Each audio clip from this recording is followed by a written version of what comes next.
On a acheté ces kits de simulation du vieillissement pour sensibiliser les employés à la réalité des personnes âgées.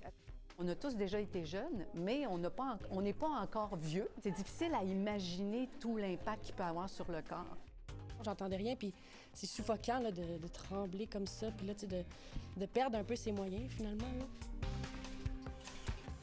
Vieillir d'un seul coup de 10, 20, 30, 40 années, c'est peut-être pas quelque chose qu'on souhaite faire, mais pour le CIUS du centre-sud de l'île de Montréal, c'est une expérience intéressante auprès des gens qui travaillent dans les CHSLD.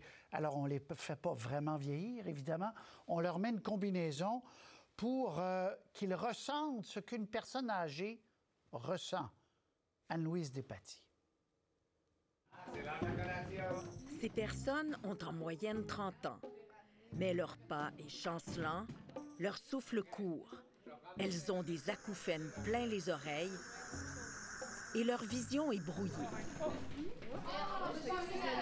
Ce n'est qu'une simulation, mais pour se mettre dans la peau d'une personne âgée, l'accompagnateur devient essentiel.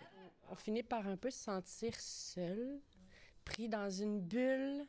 On réussit à entendre des petites choses, mais jamais des phrases complètes. Puis c'est suffocant là, de trembler comme ça, puis là, de perdre un peu ses moyens, finalement. Là. Le nez bouché, la petite paille pour respirer, la constriction des côtes, ça peut être un peu paniquant, en fait, là, de ne pas pouvoir respirer. Là.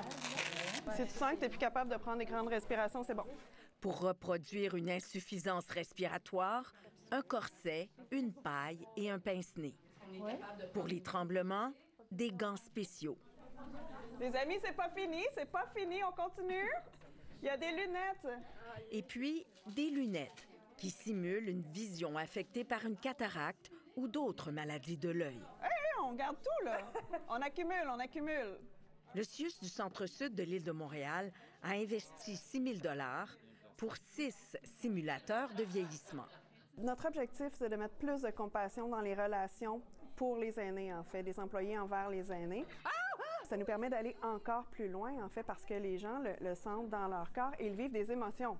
On l'a vu aujourd'hui, les gens ont signalé la peur, ont signalé « je me sens seul », ont signalé « je suis devenu anxieux ». Bien sûr, on sait que 80 de notre clientèle a des troubles cognitifs. En plus de tout ça, c'est des gens qui ont de la difficulté à comprendre, à se rappeler, à décider, à parler. Ces artistes, en formation pour devenir docteur clown, sont les premiers à avoir expérimenté les simulateurs de vieillissement. On a tous déjà été jeunes, mais on n'est pas encore vieux, pas tant que ça. Alors, c'est difficile à imaginer tout l'impact qu'il peut avoir sur le corps. C'est vraiment épuisant de tenir le verre d'eau. Fait que je me souviens plus ce que j'allais dire, mais en tout cas, c'est épuisant. Je suis épuisée, là. C'est super là, de savoir qu'est-ce qui se passe dans le corps d'une personne vieillissante, là, parce qu'après, on peut mieux interagir avec elle. Là. De ralentir, de s'adoucir, de se mettre à son niveau, à son rythme. C'est des choses qu'on dit aux employés, n'est-ce pas? Ralentissez, suivez le rythme de la personne âgée. Mais dans le feu de l'action, jour après jour, on reprend notre rythme à nous, en fait. Mais quand on l'a vécu, on espère que ça va s'imprimer plus concrètement. On espère que ça va être rentable, en fait, pour changer les comportements, pour changer l'intervention qui sera faite auprès des résidents. Aller au rythme des personnes âgées, oui, mais les employés, eux, sont souvent pris dans l'étau du temps et dans l'obligation d'être efficaces. Ici Anne-Louise Despatie, Radio-Canada, Montréal.